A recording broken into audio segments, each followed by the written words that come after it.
Friday afternoon means it is a Facebook Live Friday. It's an all-blue preview. And I hope somewhere in the icy Armageddon, which is Kentucky, you have stayed warm. If you have lost power, you've been able to regenerate some power and keep the house as warm as possible. And you know, I thought for a second we needed to do this segment over at the fireplace Kentucky location so we could crank up the fireplace. It's been one of those weeks, and it's going to be one of those months, apparently. That's right. And for those of you who have tuned in for the snowplow races, stand by. Don't go anywhere.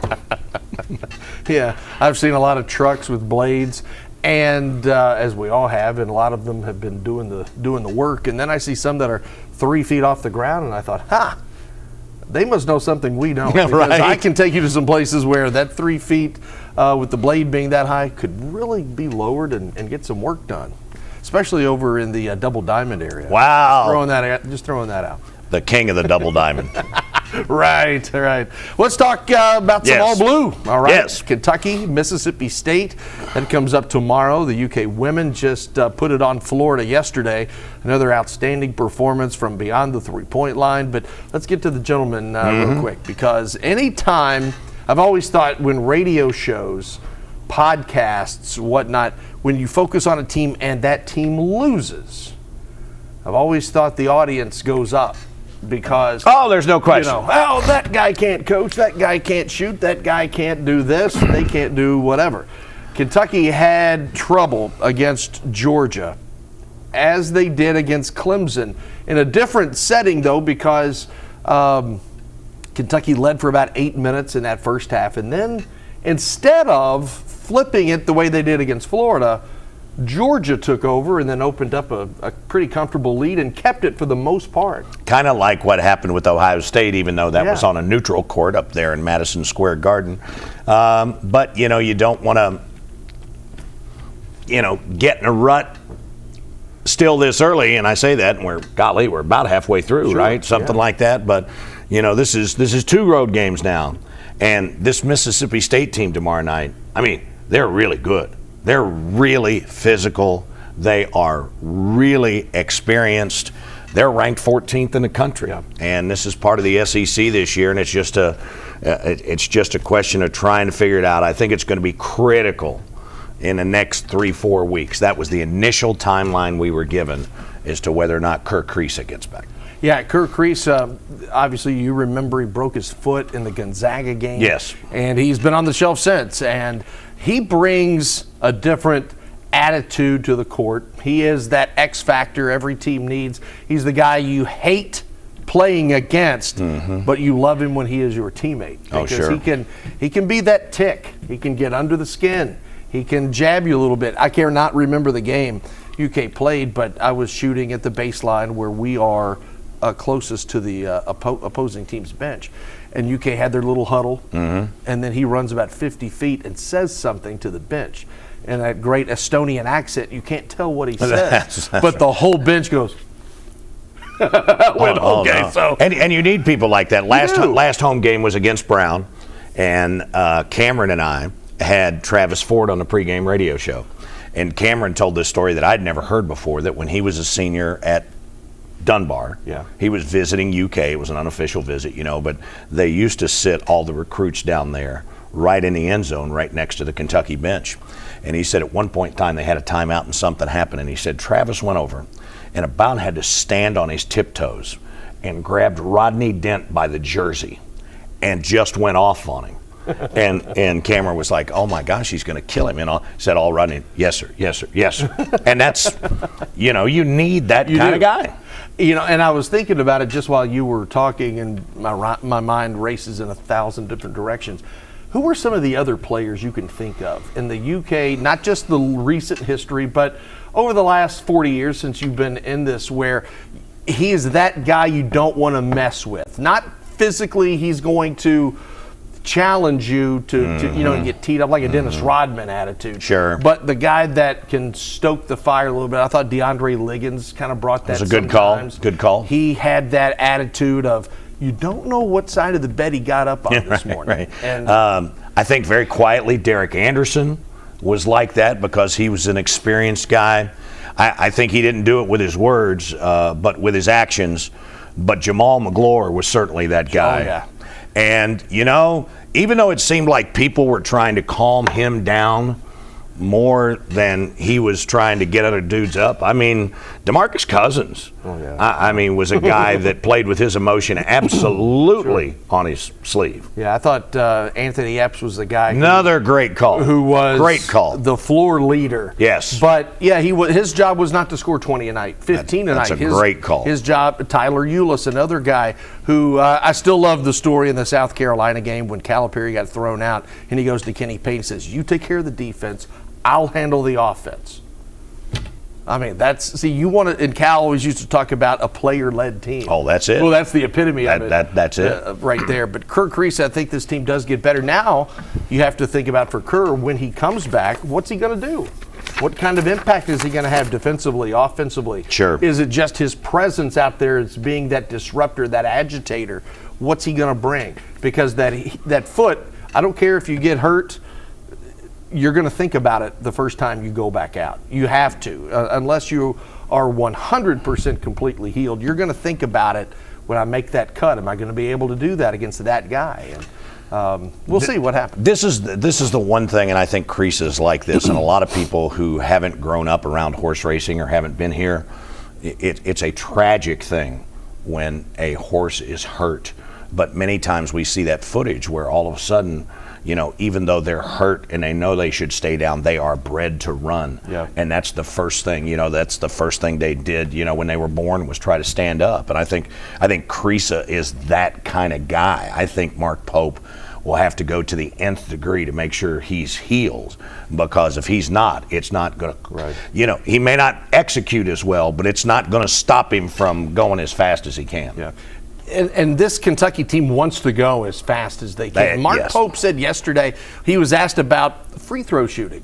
And he said, well, our style is not really conducive to getting to the line 35 times a game, where in other teams, you could stick it down low. They're going to get that one-on-one, going to get to the free throw line. If you shoot a lot of threes, and Kentucky wants to, you're not driving as much, and you're not going to get fouled as much. And that's what I've said. Again, I reference back to my buddy Cameron, but I've always believed that if this team is shooting a lot of free throws, then the opponent has been successful in running them off the three-point line. Yeah. Instead of making another pass and getting an open three, it's instinct. It's how you've played all your life. You're putting the ball on the deck, and you're going to the glass, and you're either going to score or get fouled. But they would much rather give up the free throws or give up the 2 points than to give up the three. Yeah, and another way to shoot free throws is rebounding the basketball. We have seen Florida, how many they had at the first TV timeout, or the second TV timeout in the Florida game last weekend. They had a 13-4 rebound. I was going to say they had 800 rebounds. Because I took a shot of the corner of the top scoreboard where they have those stats, and it was 13-4. And I thought, man, it's even worse than it looked through the camera. Well, Georgia did the same thing. They went to the board. Santos Cyril, that young man, he is a large cat, man. That guy was tough. And Kentucky has had, and Amari Williams said after the Florida game, the number 9 player for Florida, the young man with the, I can't pronounce his name, and neither could Mark Pope, but he said, that guy was a lot stronger than I thought he was. Oh, yeah. And you go into a game with a game plan of, well, how strong is Dave Baker? How strong is Brian Milam? How strong is Chris Bailey? How strong are they here? And he said it without saying it. We kind of took him for granted that first TV timeout that, hey, these guys are letting us have it. And then Georgia does the exact same thing. You do it once, it's a mistake. You do it twice, it's a trend. That's right. Second straight game where they've given up 15 offensive rebounds. Yeah. And as you look at Mississippi State, first of all, size. Now, they do start a 5'11" point guard who is like a little fire plug. Yeah. But they've got 4 guys over 6'10". I mean, they are a physical bunch too. And then, you talk about bringing this Kentucky team together in basically a matter of weeks, right? Here you go. Josh Hubbard started his 29th consecutive game over 2 years. Claudell Harris Jr., 58 of 72 starts have come over the last 3 seasons. Cameron Matthews started in 81 of the team's last 84 games. Has 30 career games in double figures. I mean, these guys are pumped. They have not beaten Kentucky in the regular season since 2009. They've not beaten Kentucky in the regular season at the hump since 2008. And this is, I love my Stark Vegas, but unless there's something going on at the hump or at the football field, there ain't a lot going on in Stark Vegas on a Saturday night. And that's why I said last night, one of our scripts, nothing screams excitement on a Saturday night in Starkville unless the Bulldogs are playing, because there's just nothing there. That's right. When we went several years ago, Sam Dick, Rob Bromley, that's right. Bart Bill, and I, we went to Starkville for that overnight. Yes. And I thought, that was 2019 season, I believe. Or maybe it was before that, I can't remember. And I thought, wow, there's nothing here. Baseball stadium, I love baseball. Mississippi State's got a wonderful tradition. And I thought, oh, that's pretty cool. And there's the hump, extremely antiquated. And they have totally redone the baseball stadium since the last time you've been. They have. They've got the left field lounges out, the left field lofts. Yeah. They used to have all this cardboard and everything, but and to this day still, $365 a year.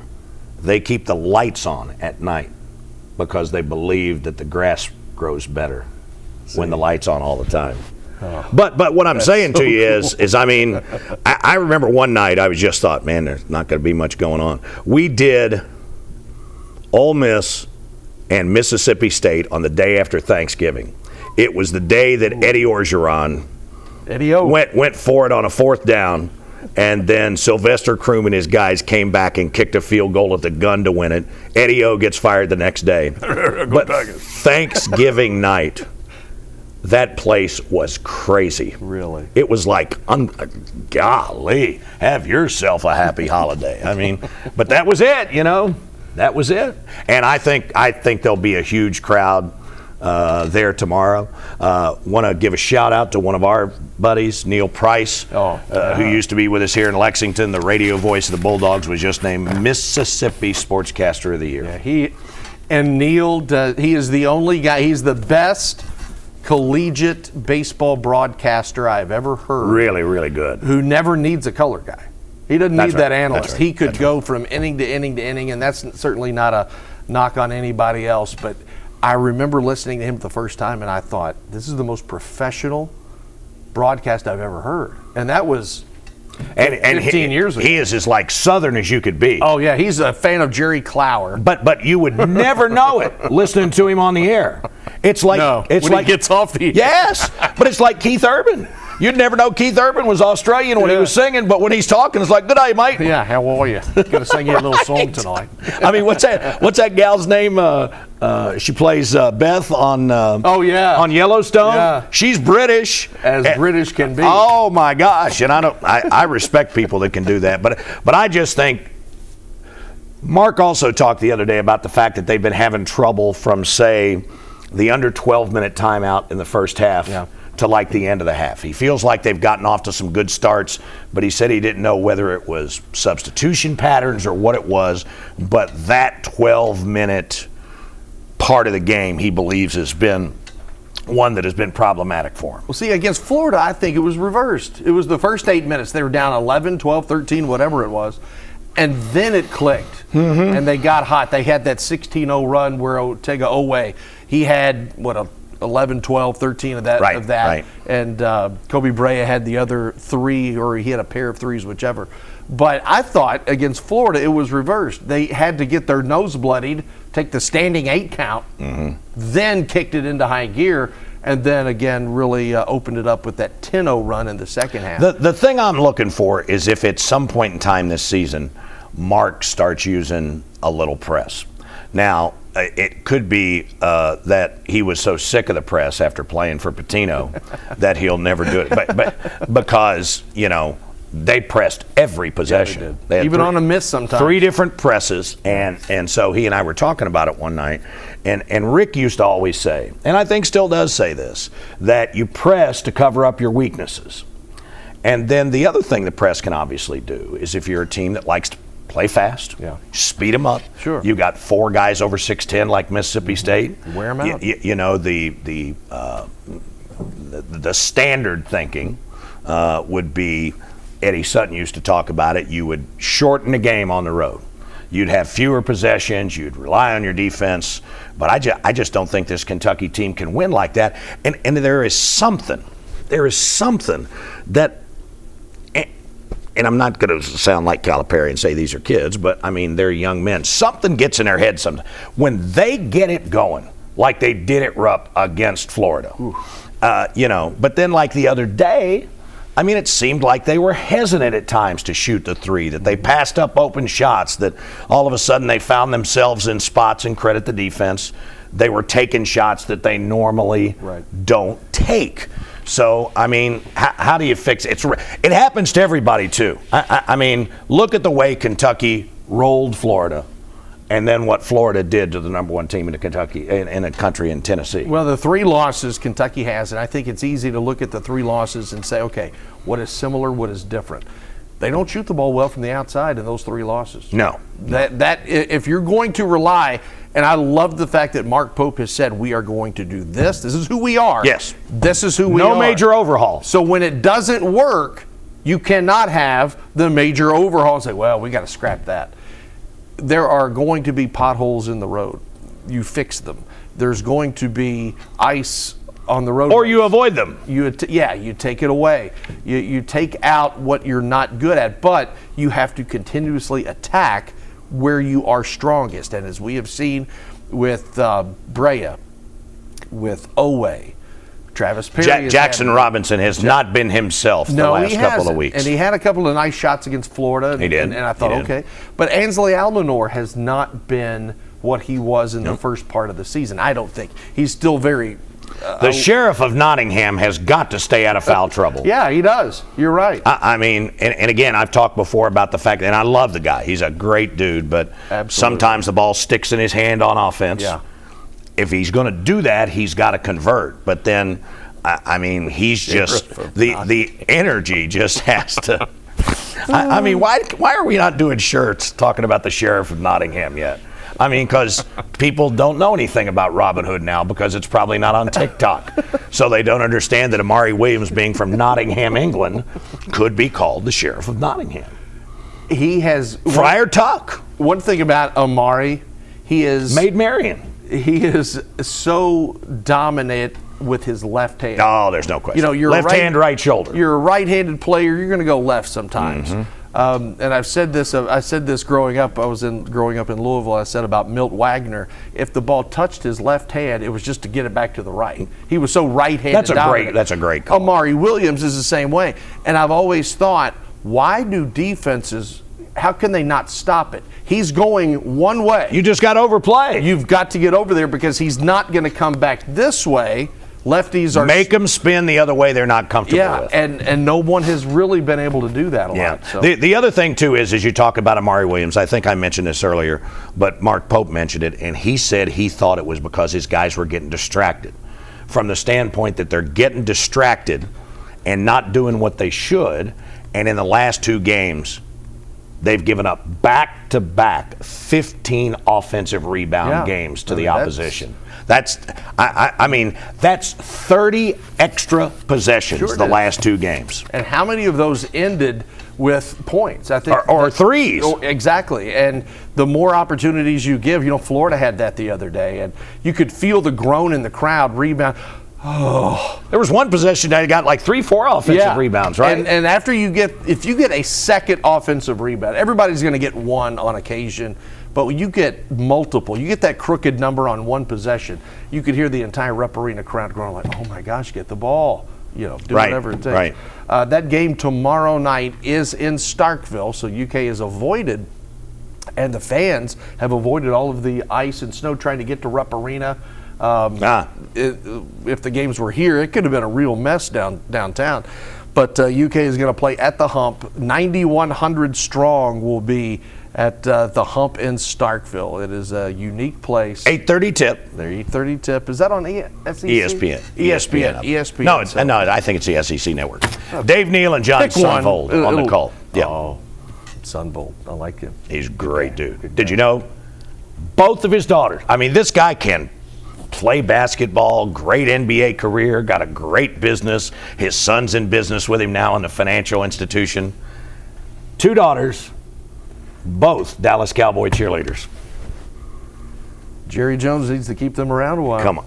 By the way, last thing for me. Did you see the excerpt from Landman this week?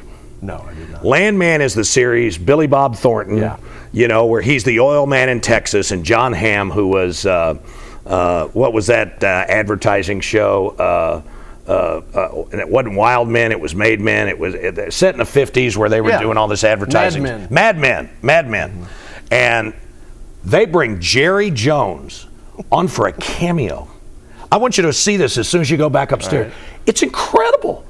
I mean, everybody from Hollywood is treating this thing saying, oh my God, this guy's unbelievable. I mean, he starts crying and everything. John Hamm in this, spoiler alert, has had a heart attack and he's laying in bed.